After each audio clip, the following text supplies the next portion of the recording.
70 semanas de Daniel.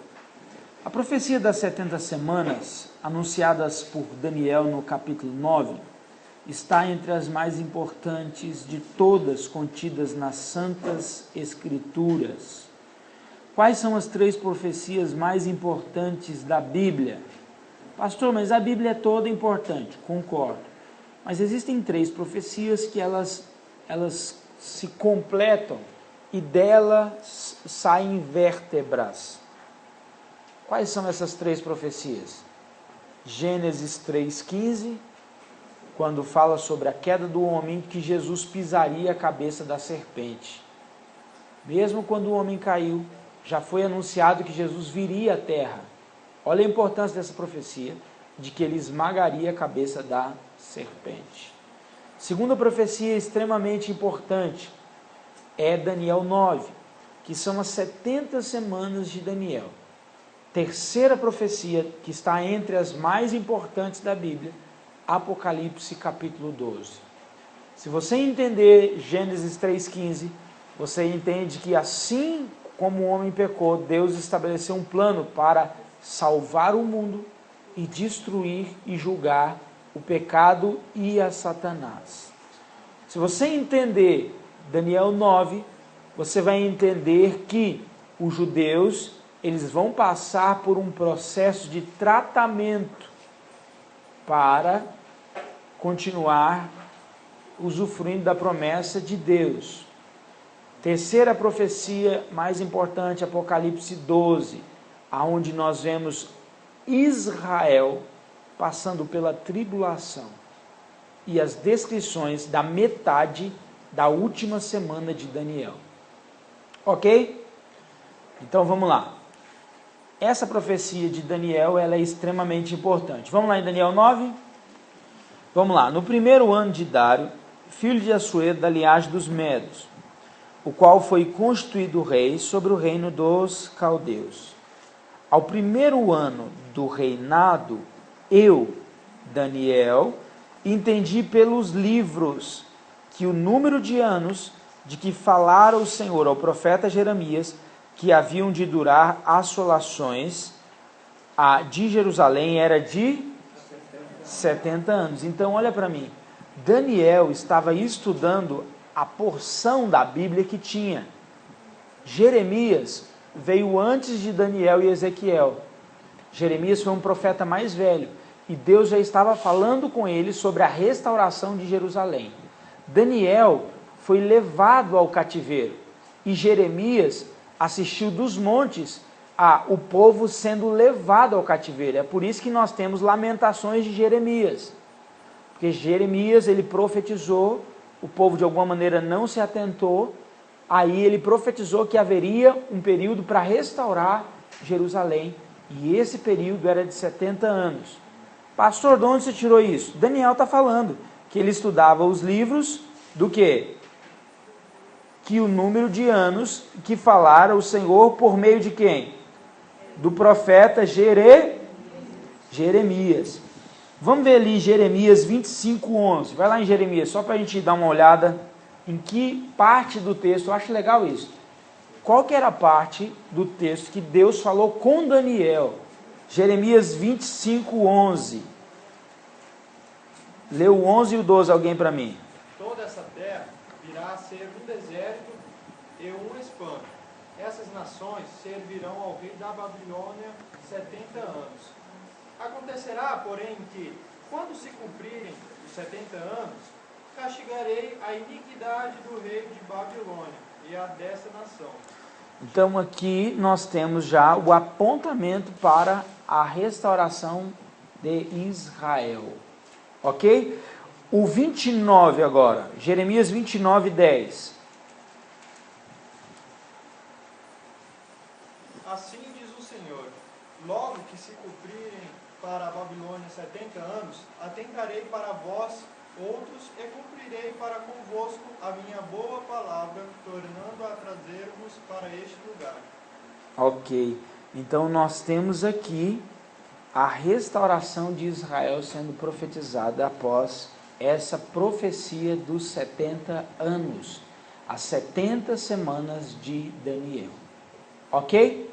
Então, conseguimos identificar isso aqui. Vamos agora mais para frente um pouco, o verso 20. Daniel 9, versículo 20.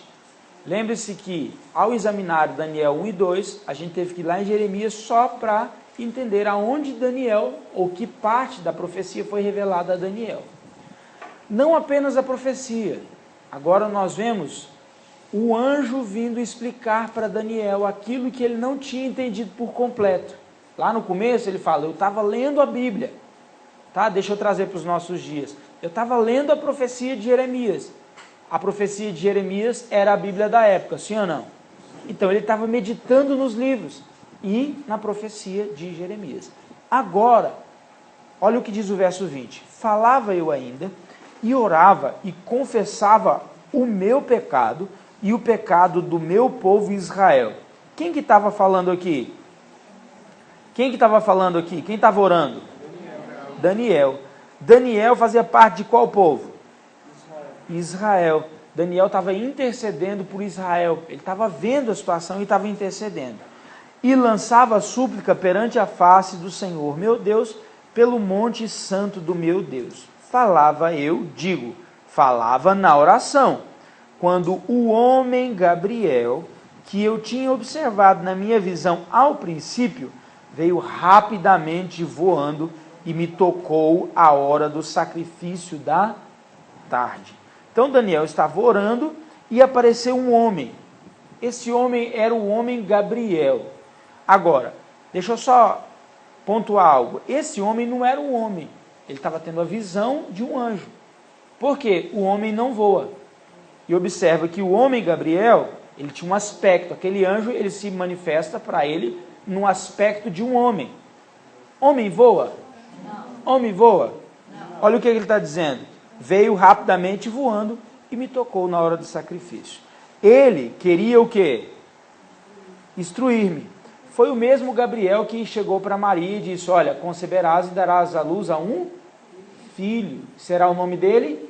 Emanuel. Ok?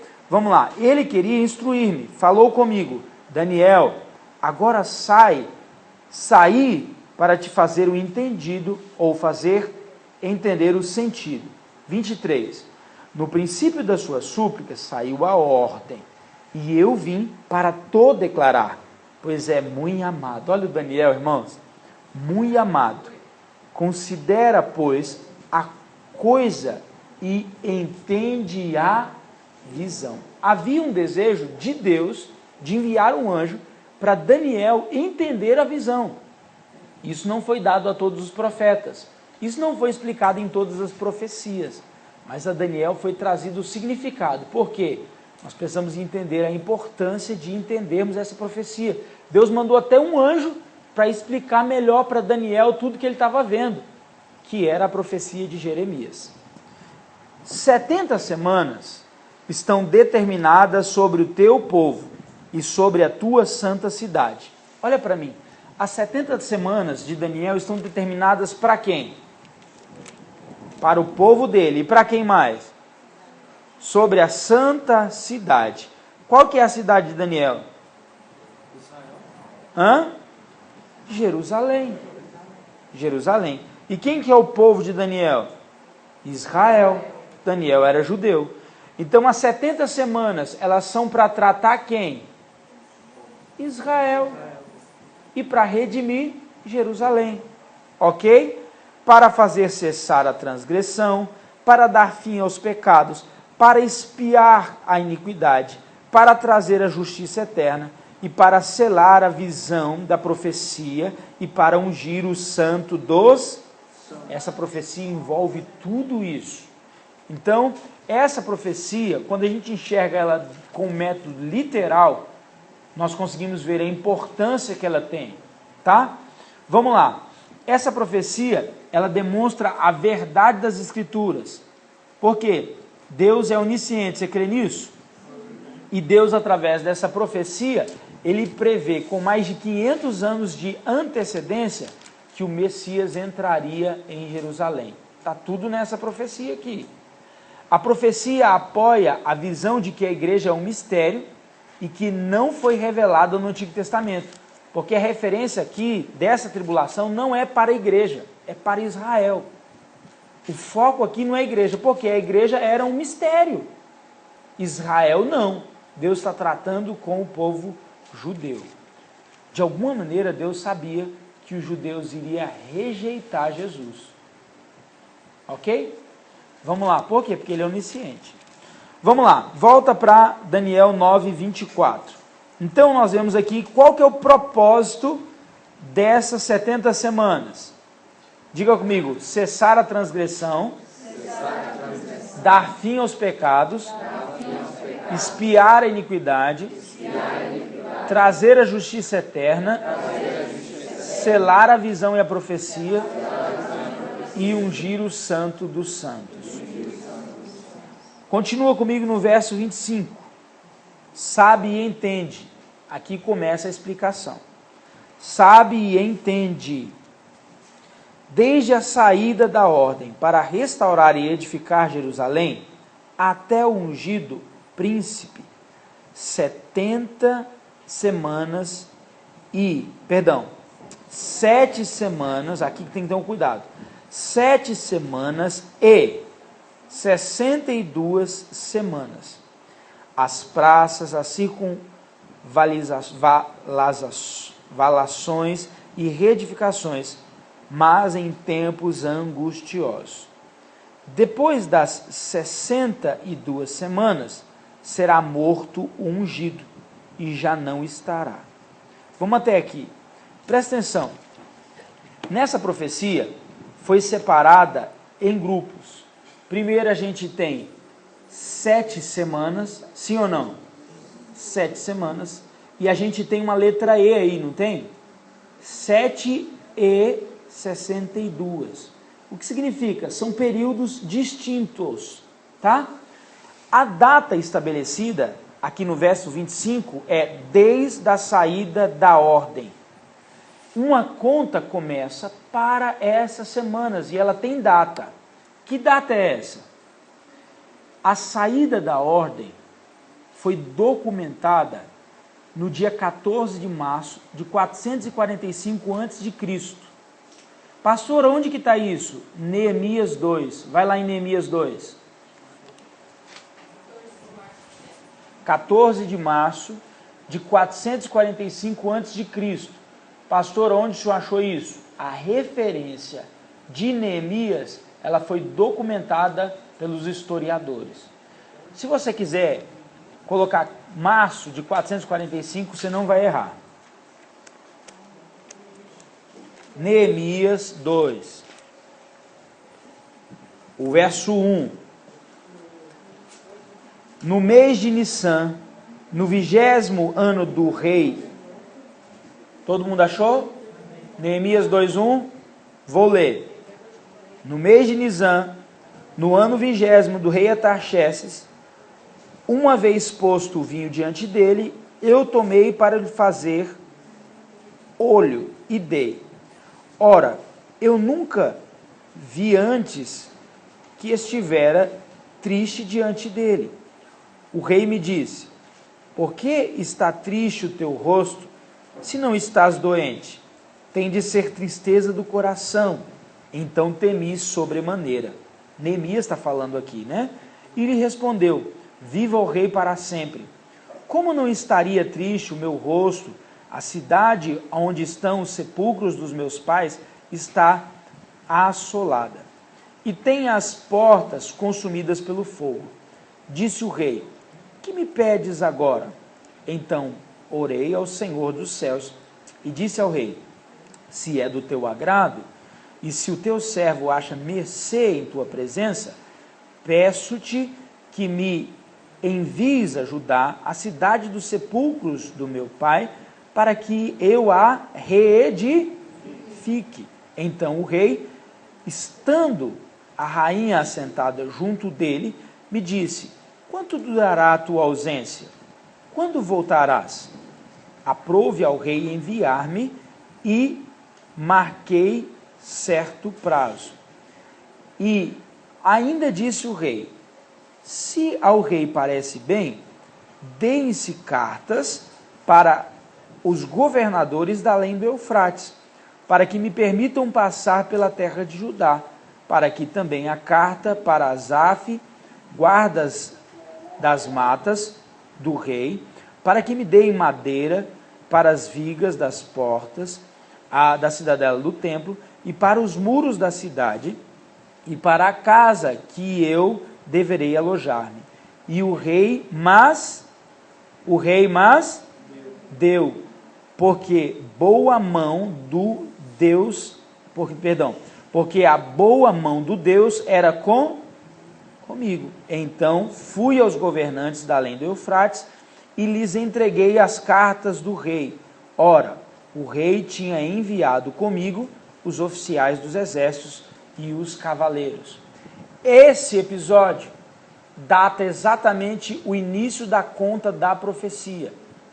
Se você examinar Neemias 2, nos livros históricos, nos historiadores, esse rei, essa data, essa saída da ordem é março de 445 a.C. Ok? Anota essa data, depois você vai pesquisar um pouquinho mais e vai ver se os historiadores chegam nessa data. Amém? Março de 445. Então, quando foi a saída da ordem? Março de 445 a.C. Ok? Vamos voltar lá para a apostila de novo. Volta para a apostila de novo. A gente entender algo. Volta para Daniel também. Deixa Daniel 9 aberto lá. As 70 semanas não são semanas comuns de dias, mas sim de ano. É bíblica a expressão semana de ano. A palavra hebraica, shabua, Ok. traduzida em nossas Bíblias por semanas, significa simplesmente 7. Ok. Pode continuar, tá ótimo. Os judeus tinham tanto 7 de dias como 7 de anos. O exemplo do uso da palavra semana para indicar 7 anos está em Levítico. Ok. Leia aí, pastora Carla, Levítico 25, 8, que está na apostila. Contarás 7 semanas de ano, 7 vezes 7 anos, de maneira que os dias das 7 semanas de anos te serão 49 anos. Ok. Então, presta atenção, é bíblico para o judeu as semanas de dias e as semanas de anos. Aqui eu estou construindo o fundamento para você entender, tá? Então, semanas de dias, quantos dias tem uma semana de dia? Quantos anos tem uma semana de anos? 7. Até aqui tudo bem? Vou repetir de novo. Quantos dias tem uma semana de dias? 7. É simples. Quantos anos tem uma semana de ano? 7 anos. Esquece a profecia, vamos treinar na nossa cabeça e entender que semana é 7. Tá bom? Então nós vamos treinar. Quanto que é 2 semanas de anos em anos? 14 anos. Yes! Vamos lá. Quanto que é 3 semanas de anos em anos? Quanto que é 4 semanas de anos em anos? Ó, que já tem gente pulando aí. Quanto que é 5 semanas de anos em anos? 35. Tá ficando bom. Quanto que é 6 semanas de anos em anos? 42. Você entendeu? Semana, a palavra é 7. A gente que só associou a dia. Agora, última. Quanto que é 7 semanas de anos? 49. O texto de Levítico estipula as 7 semanas como padrão de anos. 7 vezes 7. Então vamos lá. A gente já entendeu que a palavra Shebua ou Shabua significa 7. Ok? Volta para Daniel 9. E o verso é o de número 25. Presta atenção. Desde a saída da ordem, vemos lá em Neemias que existe uma data para essa saída da ordem, 445. Depois a gente vai falar dessa data. Então, desde a saída da ordem, para quê? Para restaurar e edificar Jerusalém, até o ungido príncipe, vai se passar o quê? 7 semanas e 62 semanas. Olha para cá que aqui tem um detalhe desse tamanhozinho, presta atenção. O primeiro 7 que representa, ele representa a restauração e a construção do templo. Quanto tempo demorou para construir o templo e para restaurar a cidade? 49 anos. A profecia foi perfeita. Diz amém, irmão. Amém. Então agora eu vou dar umas riscadinhas aqui. Todas essas podem usar? Preto é melhor? Então vamos lá. Nós estamos estudando as 70 semanas de quem? De Daniel. Ok. Dentro dessa profecia, marca uma data, que é a saída da ordem para restaurar.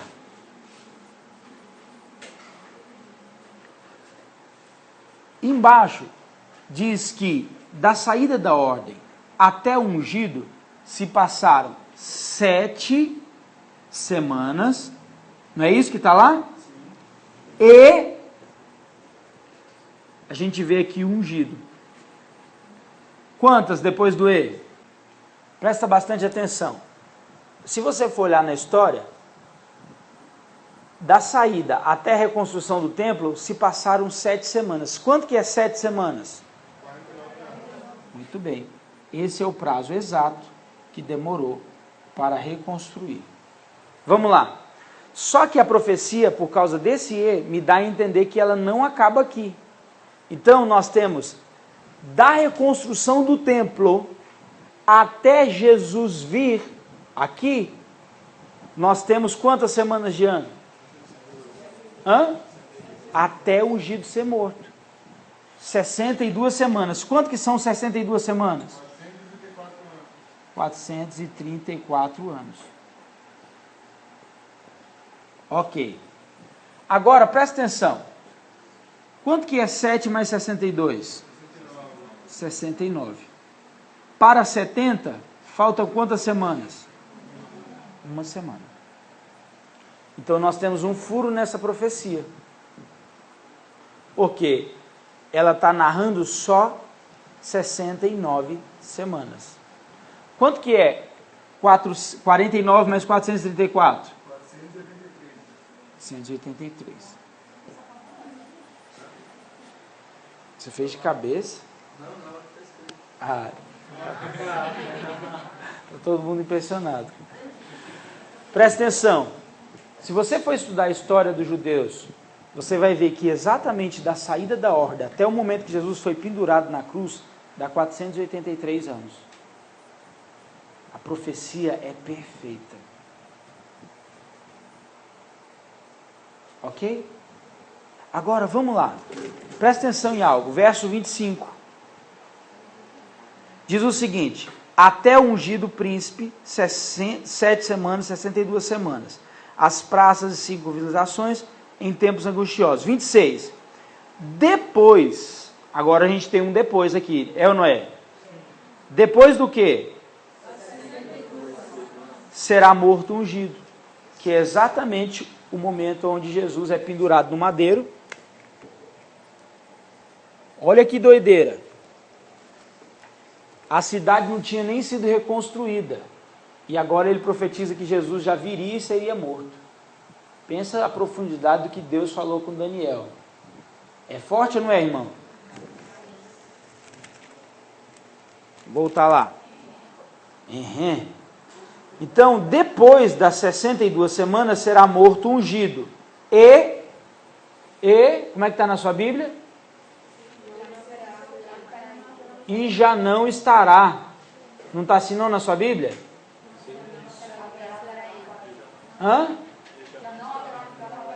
Como é que está aí? Não haverá lugar para ele. Sem estabelecer o seu reino? A expressão correta, você pode olhar depois lá no hebraico, é essa. Ele será morto e já não estará. Presta atenção. Deixa eu só refazer essa pergunta. Quem morreu e já não está morto, o que aconteceu com ele? Ressuscitou. Então, Daniel profetiza que após 483 anos, ao cumprimento exato das 69 semanas, após a saída da ordem, Jesus viria ao mundo, daria sua vida, morreria e ressuscitaria. Profecia extremamente importante. Continua comigo. Aí ele diz o seguinte: e já não estará. E o povo de um príncipe que há de vir, destruirá a cidade e o santuário. Olha para mim, o Império Romano não tinha nem chance de aparecer. Ok? Não tinha, por quê? A Babilônia tinha caído e quem estava reinando era o Medo-Persa. Então, no decorrer da história, a Babilônia tinha um rei, Nabucodonosor. Depois, agora, está no período de Artaxerxes, o Medo-Persa. E agora, Daniel profetiza que depois da morte de Jesus, ou naquele período, estaria reinando um rei, ou um príncipe, ou um povo. Como é que está aí um povo? Um povo de um príncipe só. O que ele estava dizendo? Haverá um império que ainda não existe, mas ele vai surgir, irmãos. Ele profetizou o surgimento do Império Romano, que tinha um imperador que governava o mundo inteiro. É rico, não é os detalhes? Continua comigo. Depois disso, então, viria esse príncipe. E o que esse príncipe faria? Que cidade ele destruiria? Jerusalém. Olha o que ele está profetizando aqui. Ele está profetizando que depois da morte e ressurreição, surgiria o Império Romano, e esse Império Romano, no ano 70, ele destruiria Jerusalém. Qual que é o problema? Na época de Jesus, quando ele morreu, estava tudo em paz. Seria loucura alguém dizer que o templo seria destruído. Mas mesmo assim a profecia deu cabo ao seu cumprimento e se cumpriu. Na época de Jesus, nós vamos ver isso, quando os discípulos olham para o templo lá e ficam maravilhados, eles falam: olha Jesus, o templo de Herodes. Em outras palavras, nós estamos vivendo um tempo ótimo. Por quê? Israel está em paz com o Império de Israel, de Roma. Obrigado pela correção. Com o Império de Roma. Seria loucura. Por quê? Herodes era chegado de Roma. As pessoas que estavam governando Israel, eles tinham um bom relacionamento com Roma. Aí Jesus profetiza o que estava em Daniel. Ele disse: não ficará pedra sobre pedra. Jesus está fazendo referência em Mateus 24 de Daniel 9. E essa cidade foi destruída. Aqui o texto diz, olha lá comigo, será destruída como é que está lá no 26? Daniel 9, 26. A cidade e o santuário seria destruída, e o seu fim será no dilúvio. O que essa expressão está ligada aqui? A expressão que Daniel viu foi uma inundação, e na visão dele parecia realmente águas, mas eram exércitos romanos invadindo as pequenas ruas da cidade. Alguém já esteve em Israel? As ruas são pequenas, a cidade velha de Jerusalém são ruas apertadas. E parece uma inundação. Eu participei, não. Eu infelizmente caí no meio de uma manifestação. Meu irmão, você não imagina que vacilo que eu dei. Alguém já ouviu falar do Yom Kippur? O que significa Yom Kippur? Dia do perdão. É sagrado para o judeu. Qual é o problema?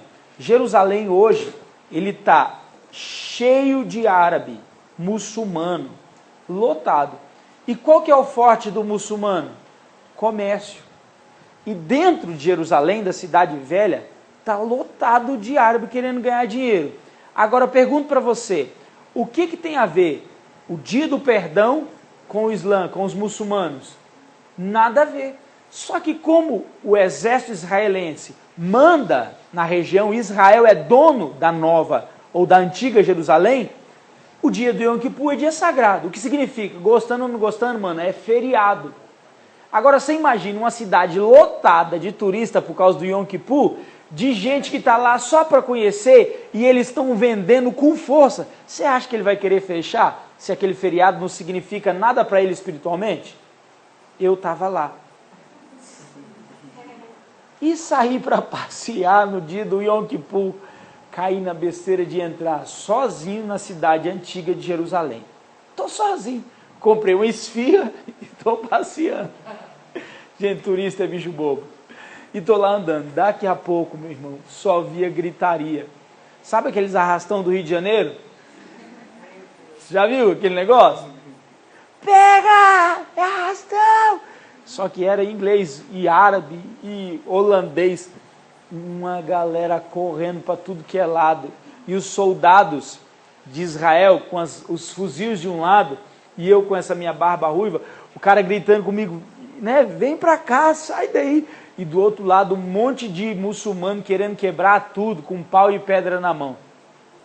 Eu senti mais ou menos, é claro que muito longe, isso aqui o que é um dilúvio, em ruas pequenas. Sabe quando você joga água numa vala?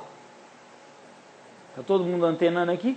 Você pega uma água e joga numa vala, num corredor estreito, aquela água vai passar por cima de tudo, não é? Foi o sentimento que Daniel teve ao falar de que a cidade seria destruída por um dilúvio. Tudo foi queimado, tudo foi saqueado, tudo. Deu para entender? Então Daniel vê não apenas aquela restauração, ele diz que o ungido viria, se levantaria um reino, e a gente sabe que é o Império Romano, e após isso, Jerusalém seria destruída mais uma vez, ok? E depois disso, olha o que diz o último verso desse versículo, a última parte desse versículo. Depois do dilúvio, como é que está aí? Aqui a gente não tem mais data. Ficou em aberto. Por quê? Aqui ele está apontando o tempo da igreja. Ele está deixando em aberto. Ele está falando, olha, Jerusalém vai ser destruída de novo. Lembre-se que aqui, ó, ela já estava destruída. Só que agora aqui, ela ia ser destruída de novo. Aqui foi o Império Babilônico que destruiu. O Império Medo-Persa tomou posse do Império Babilônico. Só que aqui agora o Império Romano ia estar reinando e a cidade seria destruída de novo. Cumpriu cabalmente. A risca cumpriu. Só que depois disse que depois disso aqui, ó, não haveria mais paz até o tempo do fim. Olha para mim. Depois que Jerusalém foi destruída, não houve paz em Jerusalém. Alguém já ouviu falar sobre um tratado de paz que está funcionando, que está... Não tem. De lá para cá só foi guerra, guerra do Golfo, guerra. Estuda a história, você vai ver que não houve paz. E vai ser assim até o tempo do fim. Agora o verso 27, o último verso que a gente vai olhar aí. Daniel 9, 27. Então, até o tempo do fim, não vai haver paz em Israel. Agora presta atenção, olha para cá. A profecia não deu mais data. Ela parou aqui, ó. Porque ele disse, daqui para cá vão se passar 7 e 62, que dá 69. Não fala mais de data. Agora, depois daqui, ele fala, fica tranquilo, não tem data, mas vai ter só guerra. Até quando? Até quando? Eu preciso que todo mundo se entender, diga fim. Até quando? Fim. Só que falta uma semana. Lê o 27, você vai entender essa profecia toda agora. Ele fará firme aliança com muitos por quanto tempo? Por uma semana. Uma semana. Olha para cá. 69 mais 1 é igual a... Entendeu aonde que está a última semana de Daniel? Ela ainda não aconteceu. Ela está aguardando o tempo do fim para acontecer. Está assim na profecia. Está explícito. Pastor, mas eu não estou entendendo. Por que as 70 não se cumpriram de uma vez? Porque não está assim na profecia. Na profecia está dizendo que 69 se cumpririam, até o fim haveria só guerra, e no fim ele faria firme aliança com muitos. Deu para entender? Então, o que é a última semana de Daniel? O que ela representa? Ela tem um significado? Ela tem um sinônimo? Hã? Não. Nós vamos olhar o 27 ainda, tá? Vamos lá. Então, a última semana.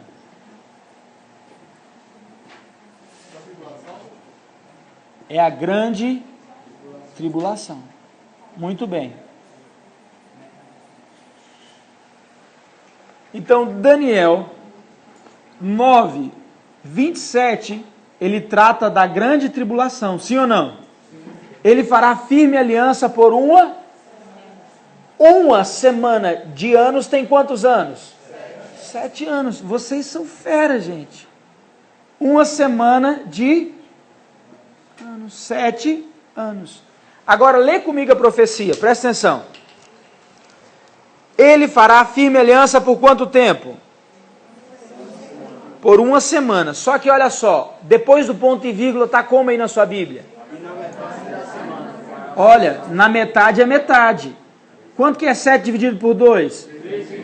Agora você entendeu porque que a gente fala tanto de 3 anos e meio. Porque a falsa aliança que ele vai fazer é por toda semana. Mas até a metade vai ser falsa paz. Agora, na metade da semana, olha lá, ele fará cessar o sacrifício. Aqui começa a dar BO. Por quê? Ele faz essa firme aliança com os judeus, que estão confundindo o anticristo, que é esse ele é o anticristo, eles estão confundindo ele com o Messias. Porque eles não estão esperando um líder? Israel não está esperando um líder que vai converter todas as nações, eles acham que esse aí, que vai fazer uma firme aliança por uma semana só. Deixa eu te falar, o reino de Deus ele é perpétuo e não tem fim. Agora, esse reino que está se levantando agora, ele tem uma semana. A primeira metade da semana, ele vai usar de falácia, de fábulas, ele vai usar das suas artimanhas, a gente vai ver isso melhor no capítulo 13. Ele vai usar de engano, e os judeus vão se animar com a história. Ele vai reconstruir o templo.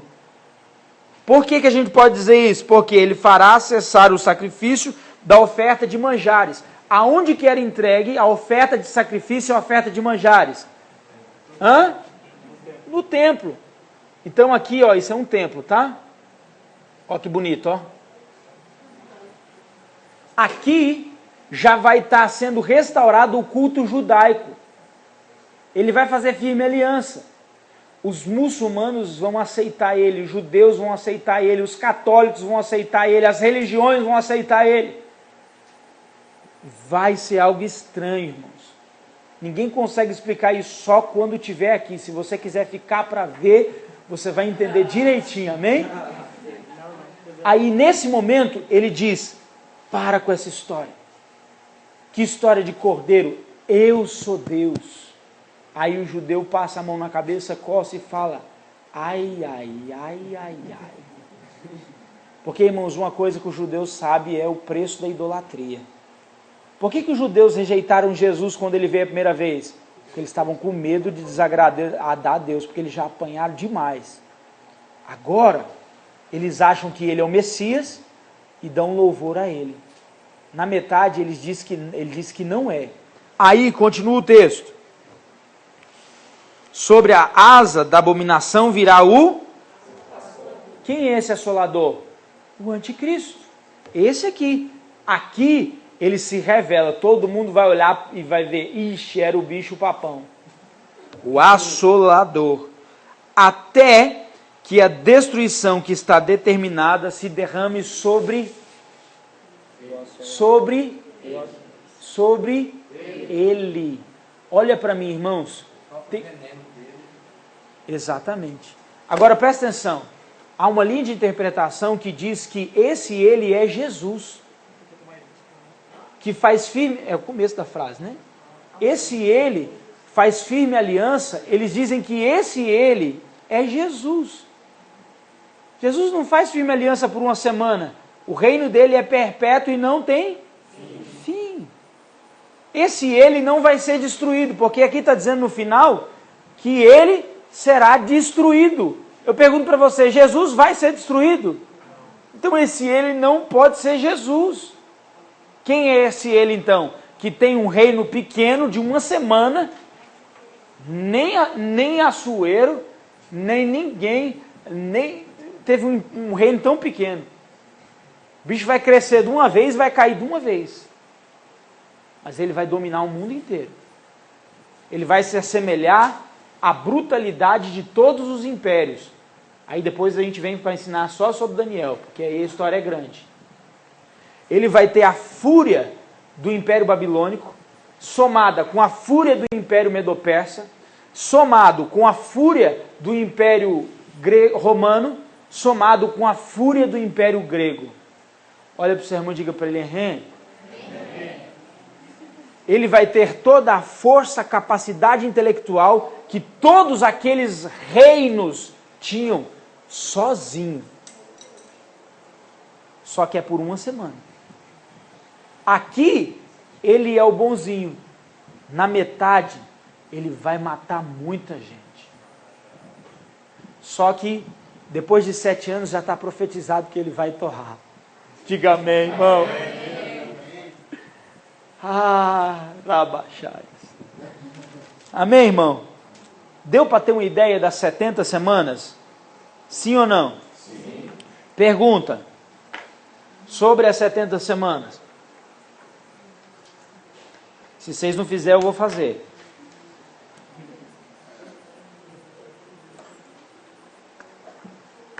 Deixa eu ajudar vocês para a gente revisar.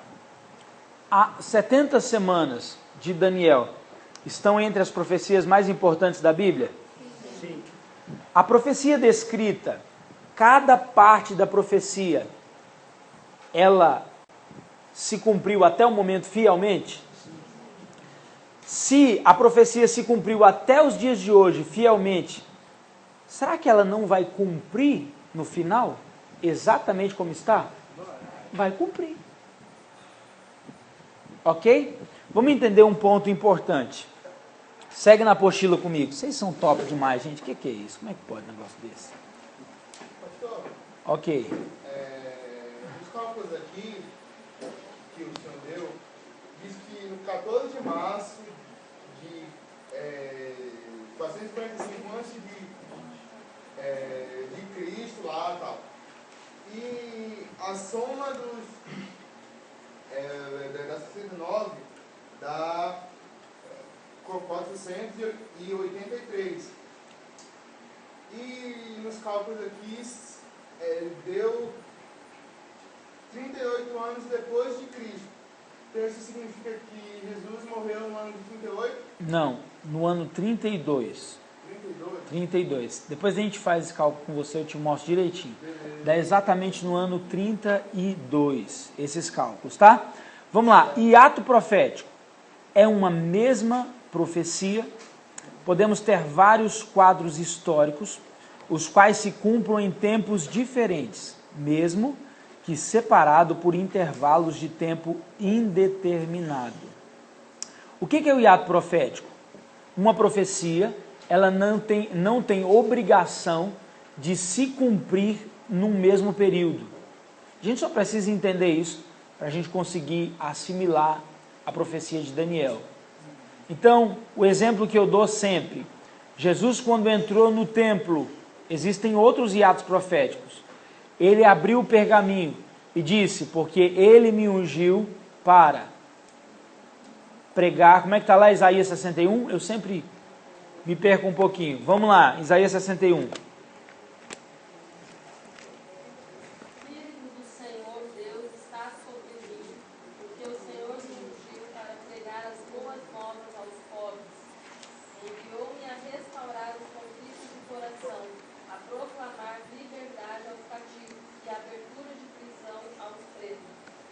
Amém. Então, ele enviou para quê? Vamos lá, gente, nós lemos agora. Os quebrantados, curar os enfermos. Abre lá em Lucas agora, Lucas 4,18. Se você puder deixar aí Isaías 61 marcado, melhor. Nós precisamos fazer uma comparação rápida. Lucas 4,18. Vamos só voltar um pouquinho, irmã. Verso 16, pode ler. Chegando a Nazaré, fora criado, entrou nos dias de sábado, segundo o seu costume, na sinagoga, e levantou-se para ler.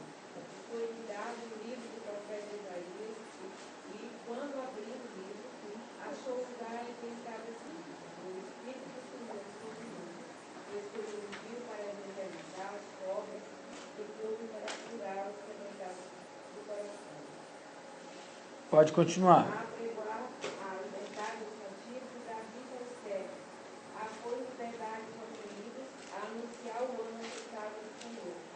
Tendo fechado o livro, ele fechou o livro, ele leu até apregoar o ano aceitável do Senhor, sim ou não? Até que ele leu, não mais, ponto final. Aí ele, tendo fechado o livro, devolveu ao assistente e sentou-se. E todos nas sinagogas, presta atenção, ele estava lendo a história dele. Irmãos, é diferente, você imagina, a profecia lendo a profecia. Foi assim, tipo, como diz os adolescentes, tipo assim, ó. É assim que eles falam, é? Foi tipo, né? Todo mundo parou. Todo mundo tinha algo acontecendo ali. Ninguém tinha lido com aquela autoridade. E ele não falou nada, ele sentou, todo mundo olhando para ele. Olha só, continua vendo a cena. Então, passou Jesus a dizer, já que ele falou, já que está todo mundo olhando para mim, eu vou tomar a palavra e vou falar. Então ele diz assim, então Jesus passou a dizer-lhe, hoje se cumpriu as escrituras que acabais de ouvir. Ele não falou a escritura do capítulo inteiro. Ele falou a escritura que acabais de ouvir. Porque ele leu até apregoar o ano aceitável do Senhor. Volta para Isaías 61. Achou Isaías 61? Olha o que ele diz. Verso 2. Estamos só dando quantidade para a gente ganhar tempo. A apregoar o ano aceitável do Senhor. E depois? E o dia da vingança do nosso Deus. Então presta atenção. Jesus falou que o dia da vingança do nosso Deus tinha chegado? Não, ele falou até que apregoar o ano aceitável do Senhor. Então ele falou a profecia até o momento que ela ia se cumprir. Só que se passaram 2000 anos e ainda não veio o dia da vingança do Senhor. Isso a gente chama de ato profético. Jesus falou o seguinte, a partir de agora foi apregoado o ano aceitável do Senhor. Essa profecia que vocês acabaram de ouvir se cumpre. Mas eles conheciam o dia da vingança. Eles não entenderam por causa de orgulho, nem deixaram Jesus falar e começaram a querer matar Jesus. Bota Jesus para fora, você conhece o resto do texto. Ok? Então o hiato profético é uma profecia, ela pode ter várias etapas de cumprimento. Não significa que ela não se cumpriu. Daniel 9 é uma dessas. Vai até as 69 semanas, para por ali, porque Jesus já foi, já morreu, ressuscitou. Lá só está dizendo o seguinte, a conta das semanas pararam até o fim. No fim, vai ter uma última semana. Entendeu a importância das 70 semanas? Ok? Então, deixa eu ver se a gente pode entrar em Mateus 24 agora. Então, vamos lá. Entendemos a semana de Daniel, a precisão da profecia, como se cumprirá. Exatamente. Vamos lá, Mateus 24. Vamos lá. Tendo Jesus saído do templo, ia se retirando, quando se aproximou dele os seus discípulos, para lhe mostrar a construção do templo. Ele, porém, lhes disse, não vedes tudo isso? Em verdade digo, não ficará o quê? Pedra sobre pedra. Então nós temos aqui, importante, Jesus marcando a destruição de Jerusalém no ano 70. Tá? Isso aqui é explícito. Ninguém discorda disso aqui, nenhuma linha discorda disso. Jesus profetizou exatamente sobre a destruição. Agora, verso 3. No Monte das Oliveiras achava Jesus assentado. Quando se aproximaram dele os discípulos, em particular, pediram: diz-nos quando sucederão essas coisas e que sinal haverá da tua vinda e da consumação do século. Então, eles estão perguntando a respeito do quê? Da vinda. A pergunta dos discípulos é sobre a vinda. E nós já entendemos que a vinda tem dois aspectos. Sim ou não? Primeiro aspecto invisível, segundo aspecto visível. Aqui, presta muita atenção, Mateus 24 foi escrito para os judeus.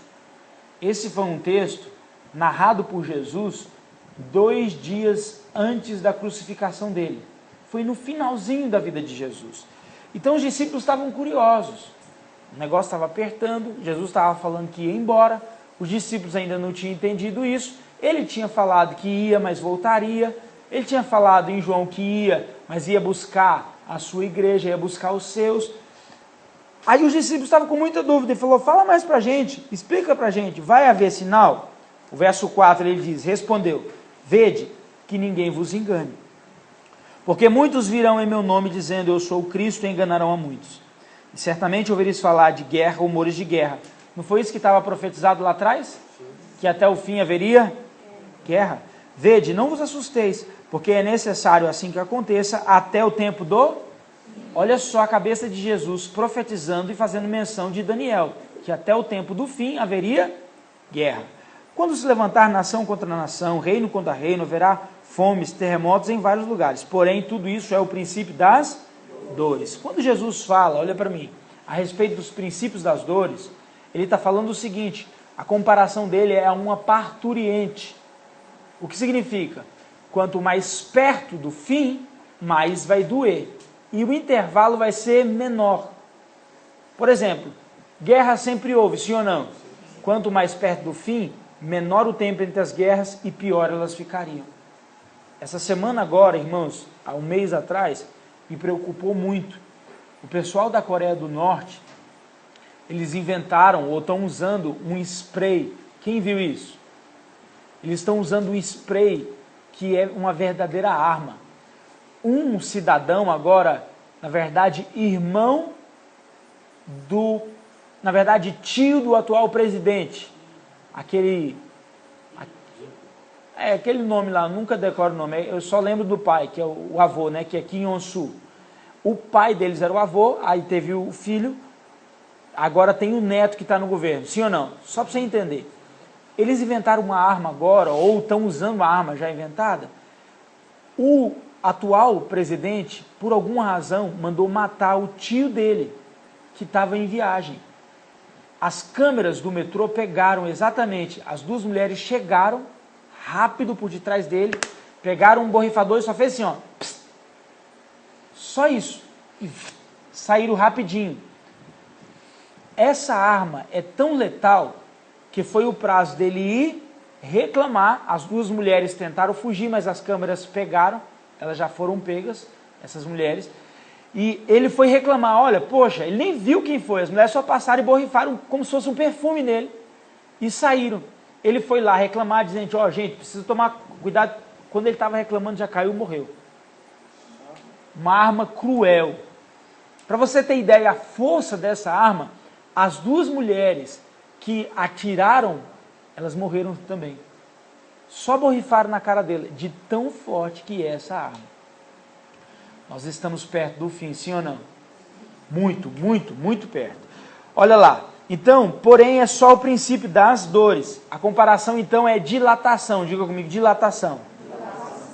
Menor o tempo, maior a dor. Continua, verso 9. Sereis atribulados, vos maltratarão, sereis odiados de todas as nações por causa do meu... Nesse tempo, muitos vão de escandalizar, trair, odiar uns aos outros. Levantar-se-ão muitos falsos profetas. Será que a gente está vendo isso aqui hoje, irmão? Vai piorar, viu? Vai ficar pior ainda aí. Vai ficar pior. Muitos falsos profetas enganarão a muitos. Verso 12, presta muita atenção que daqui para frente a gente precisa estar muito atento. E por se multiplicar a iniquidade, e o amor se esfriará de quase todos. Aquele, porém, que perseverar até o fim será salvo. E será pregado o evangelho do reino por todo o mundo. Para quê? Para testemunho das... Então virá o fim. Olha para mim. Aqui, irmãos, nós temos um ponto muito importante. O que vai marcar todo esse processo de guerras, rumores de guerras, de ações, de falsos ensinos, é a intensidade deles. Vai aumentar. Só que vai chegar um determinado momento, e aqui a igreja não faz parte desse processo. Isso aqui não tem nada a ver com a igreja. Para nós é só um alarme. Por quê? Porque tudo isso vai intensificar nesse período final, após o arrebatamento da igreja. Por quê? Presta muita atenção. Jesus, quando ele veio pregando o evangelho do reino para os judeus. Por quê? Porque quando Deus prometeu para Abraão, ele fez uma promessa, ele diz assim: sai da tua terra, da tua parentela, para a terra que eu te... Por meio de ti serão benditas todas as... Irmãos, as bênçãos espirituais são maiores do que as bênçãos terrenas. O maior problema dos dias de hoje é que a gente acha que aquela bênção de Abraão se limita a dinheiro. Os pais da teologia da prosperidade, os ensinadores, eles pegam tudo aquilo e dizem: olha, nós temos a bênção de Abraão. O que significa isso para eles? Dinheiro. Mas aquela bênção não era uma bênção apenas de posse, mas eram bênçãos espirituais. Até aqui tudo bem? Então, todas as nações da terra serão benditas por meio de quem? De Israel. Então, quando Jesus veio para quem? Veio para os judeus. Por quê? Porque ele tinha uma promessa com Abraão. Ele tinha que pregar para os judeus. Os judeus iriam se converter a Jesus. E eles iriam pregar esse evangelho do reino. O evangelho que prepararia o milênio. O evangelho do reino prepara o reino milenar, que é um reino literal de 1000 anos que está por vir. Soma isso. Lembra daquela mulher Sirofenícia? Quem lembra dela? Lembra dela? Ela precisava de um milagre, sim ou não? E o que Jesus responde para ela? Eu não vim senão para a casa de Israel. Aquela mulher não era judia, ela era Sirofenícia. Jesus estava dizendo para ela: eu preciso cumprir a promessa que meu pai fez para Abraão. Se eu pregar para você primeiro, você vai sair pregando o evangelho. Mas não é assim. A ordem era: eu abençoo Israel, Israel prepara o reino. E aí seria a sequência. Agora, quando Israel rejeita, se interrompe a preparação do reino, do evangelho do reino. Interrompeu. Ok? E aí nasce o mistério, que era o mistério da graça que Paulo fala. O mistério oculto. Ninguém sabia. Agora é a dispensação da graça. Então, quando interrompeu o evangelho de preparação para o reino, que a gente chama de evangelho de reino, quem pregaria? Os judeus. Os judeus iam pregar o evangelho do reino, iam abençoar todas as nações da terra. Ok? A igreja não existia, irmão. A igreja seria e receberia de tabela, seria abençoada por Israel. Aí eu pergunto para você, Deus já sabia disso? Já. Ele já sabia. E ele resolveu revelar por causa da rejeição. Aí ele fala para ela: olha, eu nunca vi tamanha fé.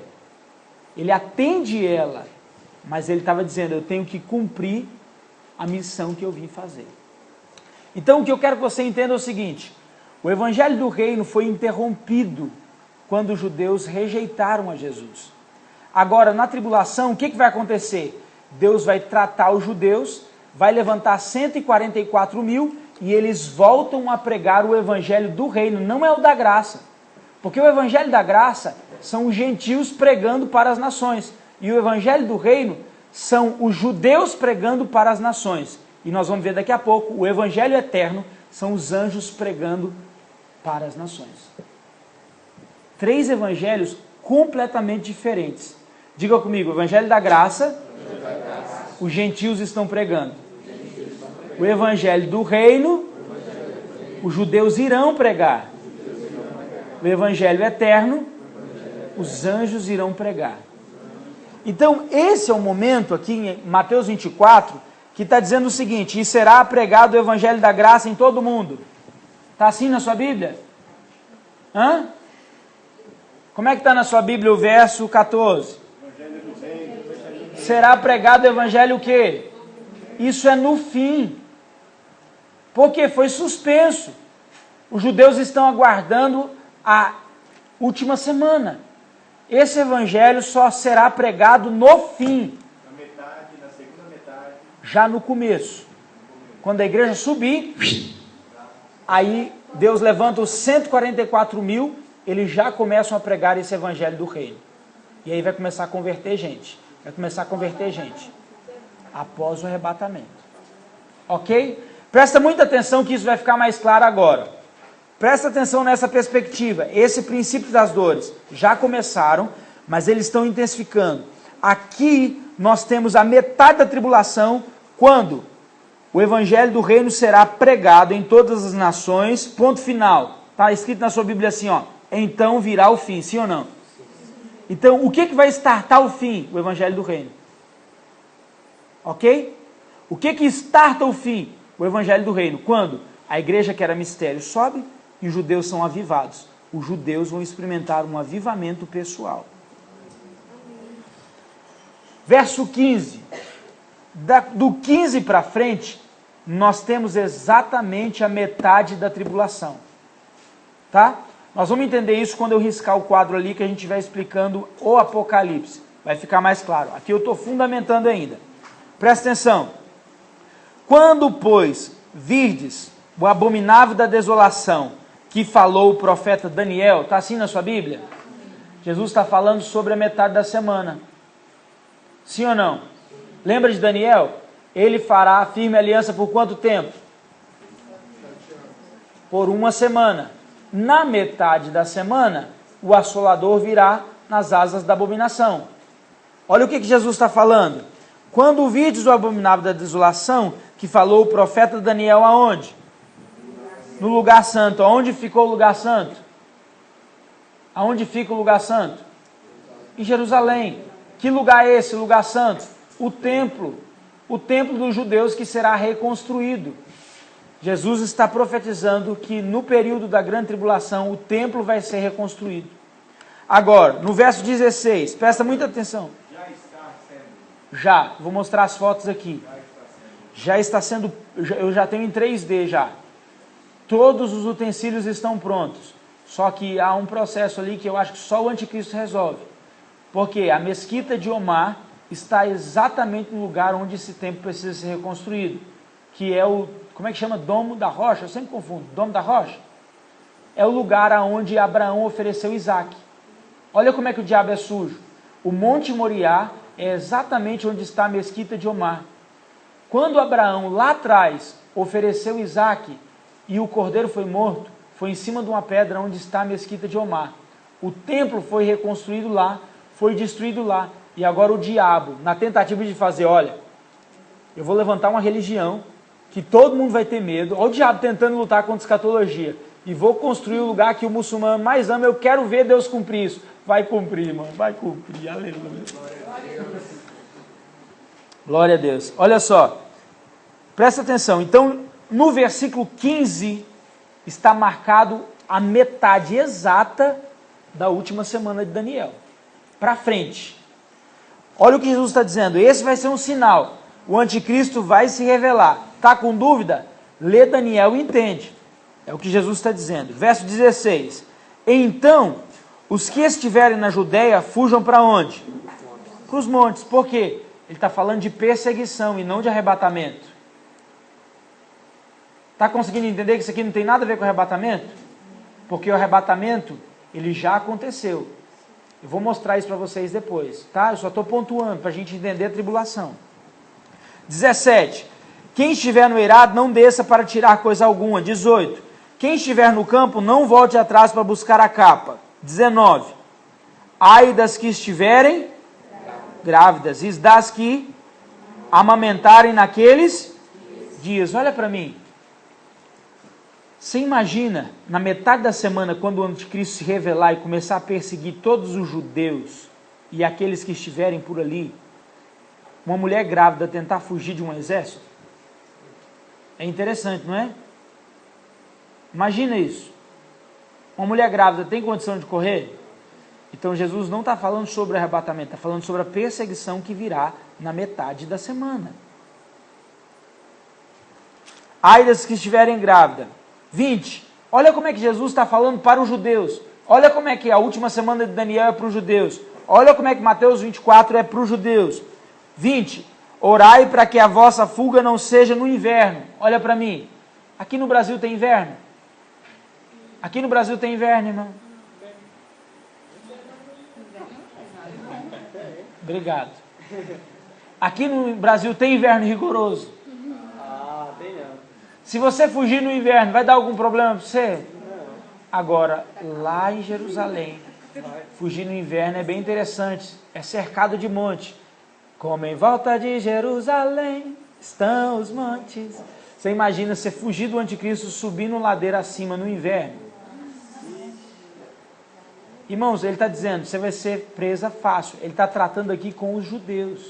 Ele está dizendo, lembra de Daniel, lembra da profecia, lembra do tratamento, lembra da última semana. Então, olha só, tomara que a fuga deles não seja no inverno, e nem em olha para mim, algum de vocês guarda o sábado? O sábado tem alguma coisa a ver com a igreja de Jesus? Só com a adventista. Então não tem nada a ver com a igreja, porque a igreja é um mistério, a igreja já subiu. Jesus está falando para os discípulos sobre Israel, sobre a cidade, sobre Jerusalém. Ele está explicando para eles o que vai acontecer ali. Ele está mostrando. Aí, ele diz o seguinte. Por quê? Deixa eu fazer o comentário, que eu gosto de fazer esse comentário aqui. Presta atenção. Olha como é que fica explícito que Jesus está falando para o judeu. O judeu disse assim... Não, deixa eu me ater a esse comentário. Peraí, deixa eu só corrigir ele. Para o judeu, no sábado, ou o sábado é sagrado para eles. No sábado, o judeu não pode andar mais de 1 quilômetro. Quem sabia disso? O que significa? O judeu não pode dar mais de 1000 passos. Então ele tem que contar. 1, 2, 33. Opa, deixa eu deitar um pouco hoje. Aí deita. Isso é tão explícito que a tribulação que vem não é para a igreja, mas é para os judeus, que Jesus cuidou em dizer que isso não seria bom se fosse num sábado. Não pode sair. Imagina que a conta... Irmãos, será que vai cair nesse dia? Eu estou assim, pesaroso. Na cabeça do judeu, imagina. O judeu, o anticristo, o faraó está atrás, o mar vermelho está na frente, e deu num sábado. Então o anticristo está correndo atrás, ele sabe que a única escapatória dele é o monte, vamos dizer que ainda é um inverno, é sábado e inverno. E ele está correndo, falou, eu vou morrer congelado. E ele está contando, 38, 39, 103, aleluia, meu Deus do céu, está vindo o anticristo. Porque ele sabe que se ele der 1000 passos, Deus mata ele. Na cabeça dele, 1000 passos, ele vai morrer na mão de Deus. Deus vai falar, ó, pecou. Sábado, você não guardou o sábado. Pensa, o povo tem medo do sábado. Para eles é lei. Mas para a igreja não tem nada a ver, nós não vivemos na lei. Amém? Agora, se ele ficar, o anticristo mata ele. Se ele correr, Deus mata ele. Então, por isso, presta atenção, que todo Mateus 24 foi escrito para instruir o povo judeu que não vai participar do arrebatamento e que vai estar aqui. Dizendo, olha, a última semana é a de Daniel, ela vai restaurar vocês, vocês pela humilhação vão se converter a Jesus, tá? E tomara que não seja num sábado esse dia. Agora vamos lá, tem um ponto importante. Aqui diz o seguinte, comentário. Ai das que estiverem grávidas. Olha que ponto interessante, isso aqui eu ouvi pouca gente falar. No arrebatamento, que não é aqui, ele acontece no começo, ele é um mistério, ninguém vai ver, só sobe. A gente vai estudar Paulo para entender o arrebatamento.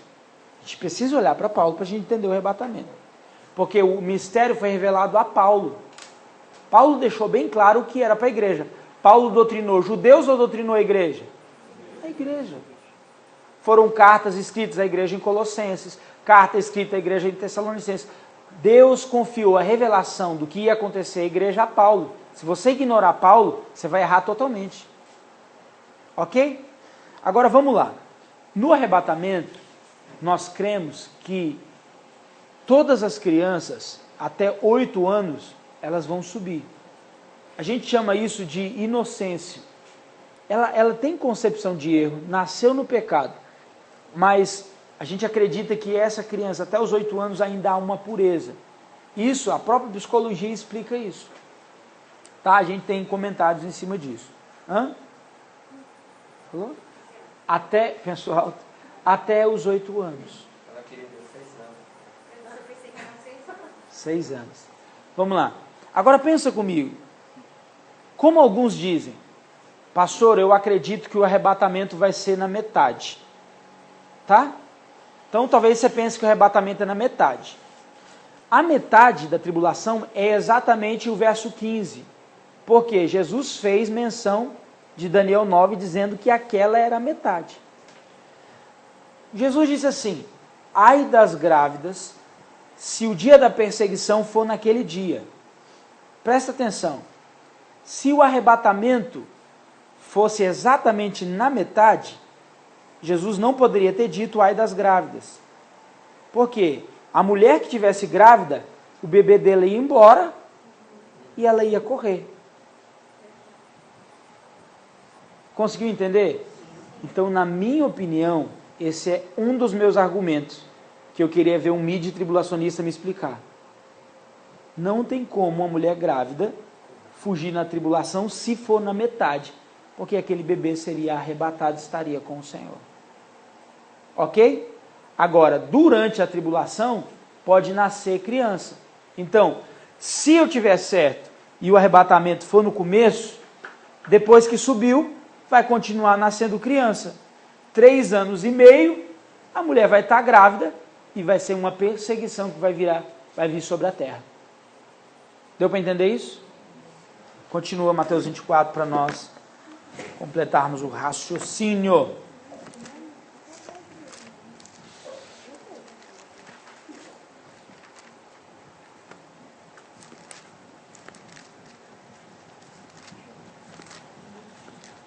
Mateus 24. Vamos lá. Orai para que a vossa fuga não seja no inverno nem no sábado. 21. Por quê?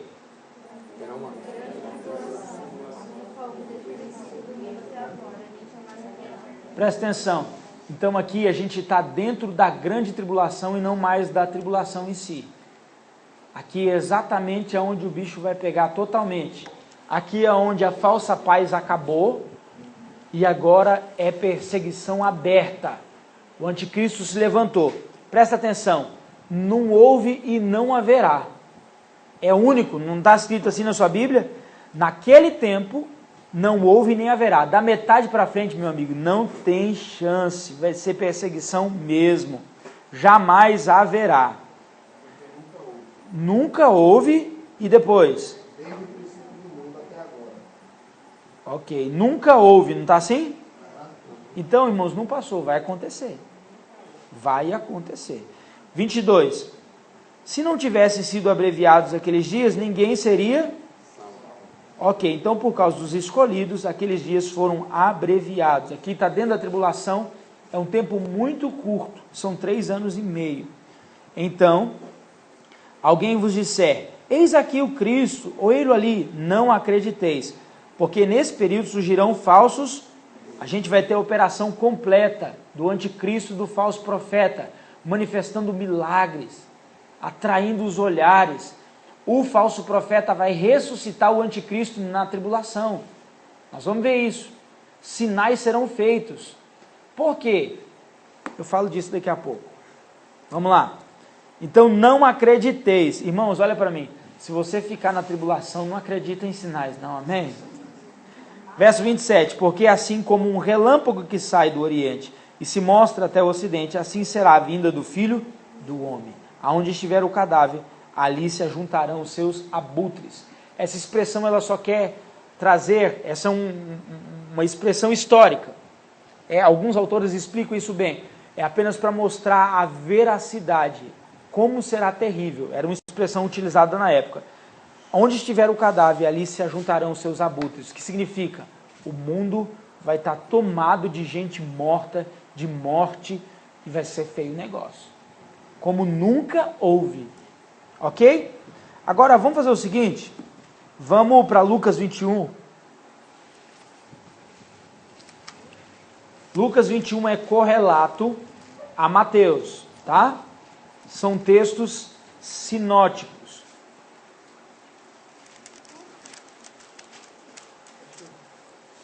Depois você pode explicar esse versículo 22 do capítulo 24? Tá, a gente volta lá, tá? Vamos lá.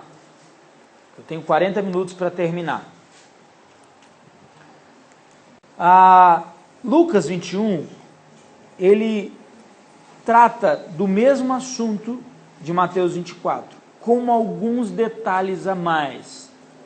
Presta atenção no que eu vou falar. Mateus foi escrito para os judeus. Lucas, ele foi escrito para os gregos.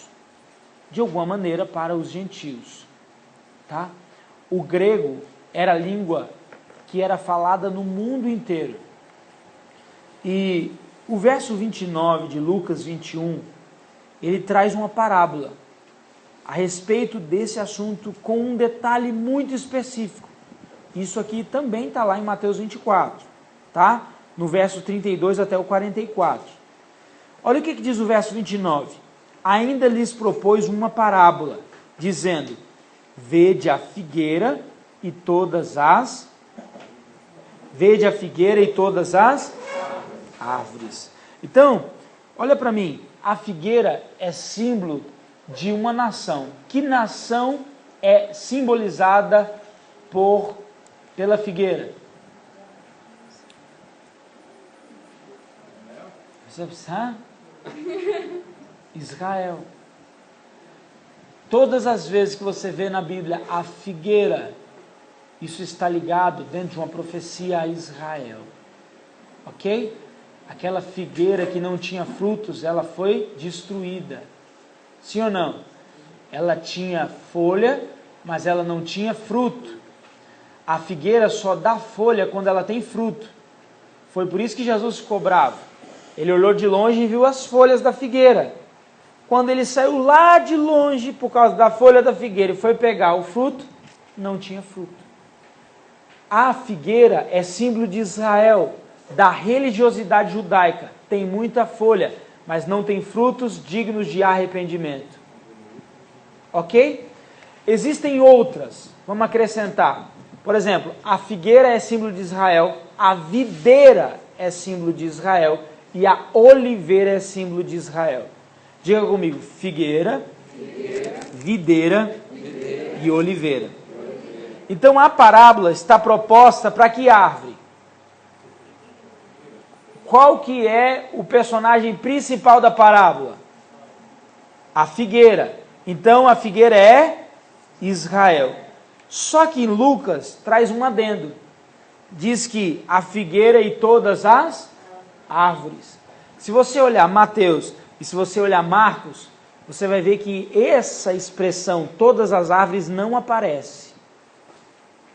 O que Lucas, nesse momento, se torna mais completo. Porque ele diz o seguinte: olha para Israel no fim, mas olha para todas as nações também, porque elas vão dar indícios de guerras, rumores de guerra, crise econômica, etc. Ok? Vamos lá. Quando começam a brotar, vendo, sabeis por vós mesmos que o verão está. Assim também, quando virdes acontecer essas coisas, sabei que o reino de Deus está perto. Esse reino de Deus, essa expressão, está ligada propriamente ao reino milenar. Vai chegar o reino de Jesus aqui na terra. 32. Em verdade vos digo que não passará esta geração sem que tudo isso aconteça. Olha para mim. Jesus está dizendo que a figueira, que é Israel, ela iria brotar. Quando aquela figueira, que é Israel, brotasse, o que seria? O reino de Deus estaria perto, muito perto. Vamos entender, será que Jesus errou quando ele disse que a figueira brotasse e naquela geração o reino de Deus viria? Deixa eu me expressar melhor. Quando a gente lê a Bíblia de maneira superficial, parece que Jesus errou. Porque ele disse que em uma geração o reino viria. Não parece isso quando a gente lê rápido? Quem concorda comigo? Poxa, não veio ainda. O Senhor não voltou. O que aconteceu? Presta atenção. Depois que Jerusalém foi destruída, quando foi isso que Jerusalém foi destruída? Quando que Jerusalém foi destruída? 70. Depois de Cristo, sim ou não? A profecia diz o seguinte, que até o fim haveria guerra naquele lugar. Mas a figueira, ela foi espalhada. A figueira não estava plantada mais na terra. A figueira, agora ela estava dispersa por todo o mundo depois do ano 70. Do ano 70 até 1948, Israel não era considerada em nenhuma organização esse povo como povo. A ONU só reconheceu Israel depois de 1948 anos. Deu para entender isso aqui? Em 1948, Israel foi eleito em uma votação. As Nações Unidas disseram assim: Israel é uma nação. Jerusalém é a capital de Israel. Aquela terra é dos judeus. O que é interessante, segundo alguns historiadores, nenhum povo subsistiu mais de 100 anos sem estar fixado em um lugar. Os judeus foram espalhados. Tem judeu aqui, não tem judeu aqui? Assim, ó, de judeu. Tem judeu em todas as partes do mundo. Eles se espalharam, mas eles conservaram a língua, conservaram a cultura, conservaram os hábitos, conservaram, na maioria das vezes, a alimentação, conservaram a religião. E isso identifica um povo, porque Deus tem uma aliança com esse povo. Eles foram desobedientes. Em toda a história, Satanás tentou matar os judeus, através de Nero, através de Hitler, mas Deus sempre colocou a mão e protegeu esse povo, porque Deus tem uma aliança com eles. Deus é Deus de aliança. Você pode dizer amém? Amém. Agora, sabendo que Jesus propôs que para o fim a figueira iria brotar, e a figueira Israel, é que no final, como sinal, Israel voltaria a ser nação. Jerusalém voltaria a ser de Israel. Já é hoje assim. Agora, presta atenção.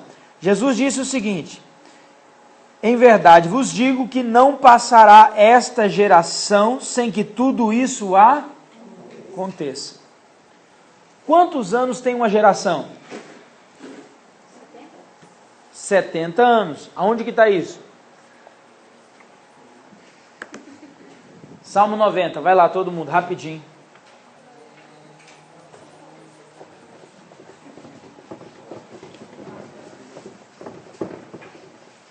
Abre-se a contagem novamente.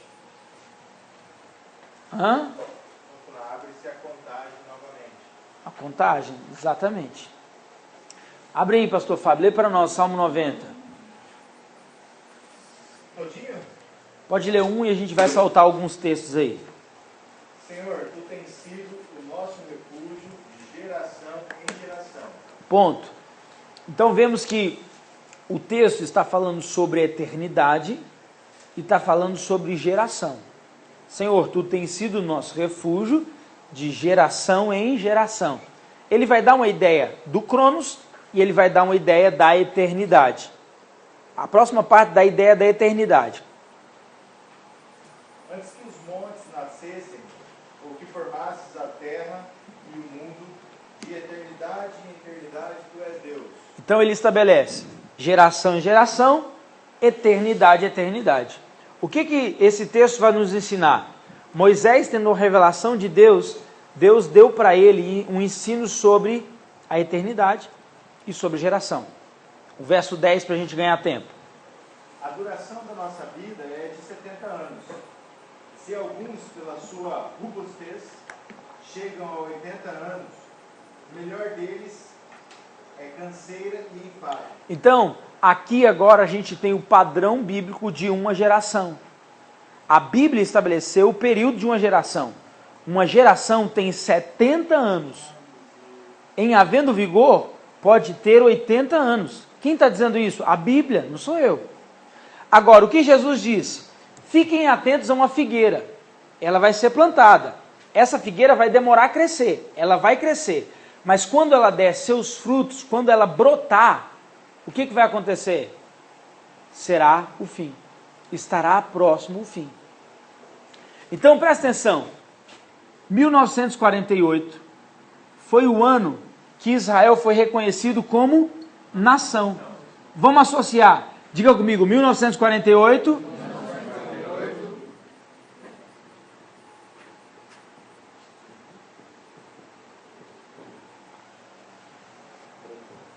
Hã? Lê lá. A figueira brotou. Jesus disse que depois que a figueira brotasse, o que ia acontecer? Não passaria esta geração. Jesus não estava falando da geração dele, porque senão a palavra não tinha se cumprido. Ele tinha errado, ele tinha mentido. Porque naquela geração dele não se cumpriu. Por isso que a igreja começou a vender tudo, sair, vender tudo. Meu Deus, e agora? Não era aquela geração. Mas irmãos, agora nós estamos vivendo os últimos dias. Está chegando o momento. Abre aí Isaías 66, por favor. Todo mundo, eu queria que todo mundo olhasse essa profecia e marcasse. Marque ela na sua Bíblia. Risca, o que você quiser fazer. Isaías 66, 8. Fugir um pouquinho do cronograma para a gente conseguir concluir essa aula. A gente precisa concluir. Isaías 66, 8. Esse é o último capítulo de Isaías. Quem pode ler para mim Isaías 66, 8? Pode. Quem jamais ouviu tal coisa? Quem viu coisa semelhante? Pausa. Olha o que Isaías está falando. Ele está usando uma linguagem assim, ó, está chamando a atenção de todo mundo. Quem jamais viu alguma coisa? Quem jamais viu coisa semelhante? Ei, olha para o texto como o texto precisa ser visto. É um alarme. Ele está dizendo, ei, presta atenção nisso aqui, Isaías está falando. Continua. Pode acaso nascer uma terra num só dia? Pode acaso uma nação ser formada num só dia? Pode acaso uma figueira brotar? Vai juntando a ideia, continua. Ou nasce uma nação de uma só vez? Pois Sião, antes que lhe viessem as dores, deu a Antes que se viesse as Dores. Presta atenção. Antes que se viesse as dores. Quem é Sião? Israel. Pode uma nação? Pode. Como? Essa nação estava esquecida. Essa nação não era nação. Isaías disse, ei, olha que coisa maravilhosa. Uma nação vai ser formada em um só dia. Como? Nos nossos dias, através de uma votação. Oswaldo Aranha. Continua. Deu à luz seus filhos. Deu à luz aos seus filhos. Essa nação passou a ser nação em 1948, em um só dia, por meio de uma votação, e um brasileiro deu o último voto. Irmãos, Deus tem uma bênção para nós. Viu? Então essa geração de Israel, ela termina em 2018. Até agora fazendo conta. Presta atenção. Vou perguntar. Entendeu Daniel 9? Marca o tempo do fim, sim ou não? Entendeu Mateus 24? Jesus está dizendo o fim vai vir e a base do fim é Daniel 9. Deu para entender? Os discípulos perguntaram e pediram sinais. Mateus, Marcos e Lucas falam sobre a figueira. E a figueira é o alarme para nós, para todo mundo de alguma maneira. Agora, quando a figueira nascesse, presta atenção, não passaria uma geração. Nós não podemos dizer o dia e nem a hora que isso vai acontecer. Diga comigo, amém. Amém. Alguém vai estar marcando a data da volta de Jesus aqui? Alguém está marcando a data do arrebatamento aqui? Não. Mas, presta atenção, o texto que nós lemos diz assim, quando a figueira brotar, não vai passar essa geração, mas vocês vão reconhecer que o verão está... Verão é o que, irmãos? Calor. Vai aumentar a temperatura da terra. Vai haver mais guerra. Vai haver confusões. Vai ser o sol no verão é quente? O sol queima. Fustiga. É o que está chegando. Presta atenção. O verão se trata de um dia ou o verão se trata de uma estação? Então presta atenção. Eu quero que você ouça isso aqui como amante da palavra. Ninguém pode marcar o dia, mas eu acredito que a gente vai acertar a estação. Não estou falando de 90 dias, estou falando do período. Porque aqui está dizendo, há uma marca, há um sinal. Ok? Então a irmã foi rápida. A geração marcada por Jesus após a figueira brotar, nós temos 70 anos, sim ou não? Quanto que dá isso?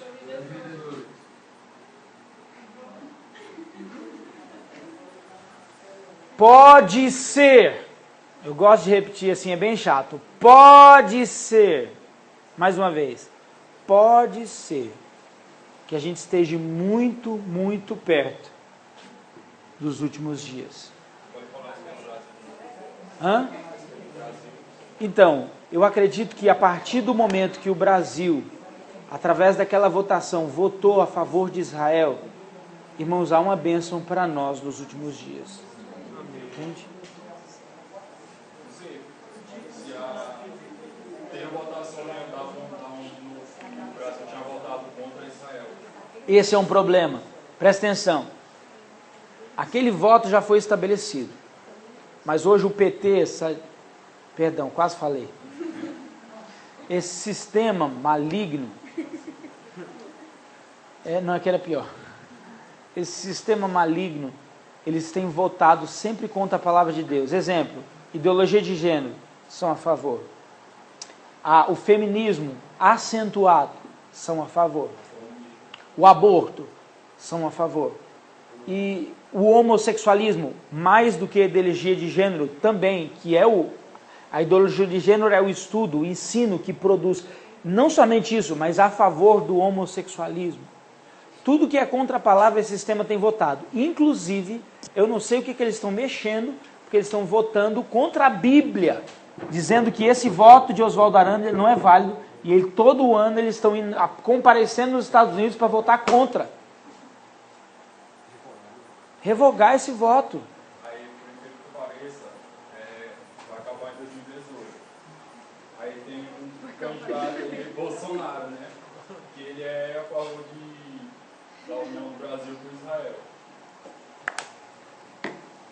Eu não vou fazer comentário em cima disso, não. Vamos lá. Pastor, o que eu faço? Vou vender tudo que eu tenho? Não, irmãos. Não faz isso, não. Com certeza, a palavra é ótima, pastor Fábio, é eminente. Que significa, qualquer momento, a qualquer hora, pode acontecer, existem sinais, sim, mas presta atenção, deixa eu te alertar algo. Nós, a igreja, estamos esperando Jesus e mais nada. Amém. Os sinais estão apontando o fim, mas nós só aguardamos Jesus, porque a igreja é um mistério, entende, pastor Fábio? Os sinais estão apontando, está chegando o fim, está chegando o fim, está chegando o fim. Para nós é súbito. Eles só estão dizendo que está perto, mas pode ser a qualquer momento, a qualquer... Tá? Então por isso que a gente tem que estar atento. É repentino, vai ser de uma vez. Aleluia! Se Jesus voltasse hoje, você está pronto, irmão? Isso é bom ouvir isso aí, viu? Deixa eu só ver aqui se eu conseguir concluir o pensamento, que eu não usei. Tá ótimo. Pega a sua figueira. Essa foi ótima. Pega a sua apostila. Olha o que eu escrevi aí. Razões pelas quais cremos que a igreja não passará pela tribulação. Achou aí? Conectou? Eu tenho que apagar ali, né?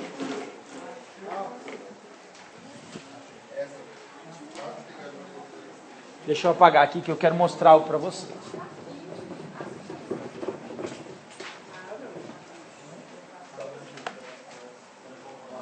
Achou aí? Razões pelas quais cremos que a igreja não passará pela grande tribulação?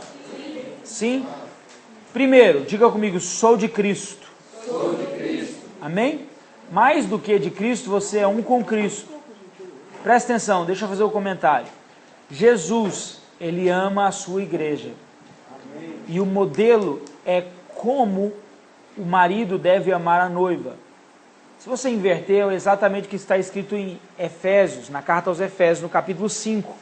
Lá diz que o marido, ele deve amar a sua esposa, a sua noiva, a sua esposa no caso, assim como Cristo ama a sua igreja. Alguém que ama, presta atenção, muita atenção, alguém que ama, permitiria ou gostaria de que a sua esposa fosse perseguida? Não. Hã? Não. Segundo, que essa esposa fosse torturada, violentada? Não. Presta atenção. Ele gostaria de que o anticristo maltratasse ela? Não. Por quê? Ela está preparada para o casamento. Lê o comentário que eu escrevi, alguém para mim, por favor, aí.